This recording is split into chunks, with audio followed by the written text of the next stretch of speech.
baptized around the world without your grace. From coast to coast, day after day, salvation sings its melody. Jesus Christ has delivered.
So in verse 21, I love how Paul summarizes this culture. Look at it again with me, verse 21. He said, "Now all the Athenians and the foreigners who lived there would spend their time in nothing except telling or hearing something new." It's a weird description of this culture. At first, I think, man, this kind of seems noble, like they're just seeking this truth. At the same time, I feel like, it's kind of a waste of time and unproductive. You're just chasing after whatever comes by. And it made me think, I wonder if this is kind of similar to what we've kind of run into in America, where we're always in this idea of ideas, the internet, chasing after whatever the newest thing is coming out. Have you guys seen that commercial? There's these two guys in the elevator, and he's like, "Dude, are you on the Wooey?" "Yeah, I'm on the Wooey." And then "We gotta change our whole marketing strategy." And then the next day, "Are you off Wooey?" "Yeah, Wooey's old. I don't do that anymore." It's like social media, what's in one day is out the next, you know? You can pick whatever you want. There's a lot of those kind of fads that have come through.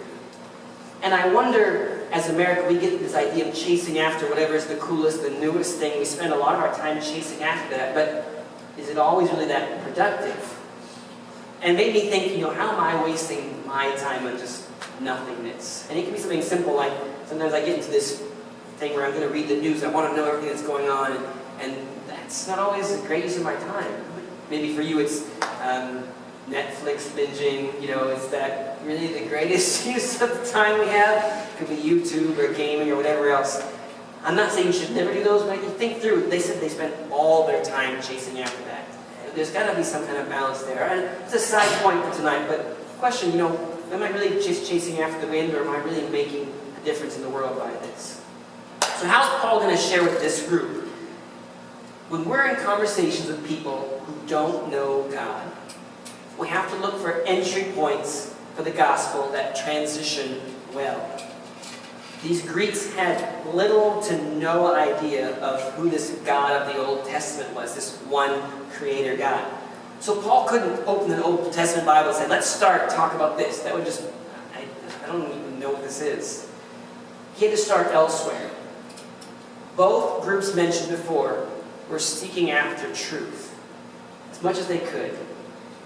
And this reminds me of what my youth pastor Tim would say to me always. He said, you minister to people where they are.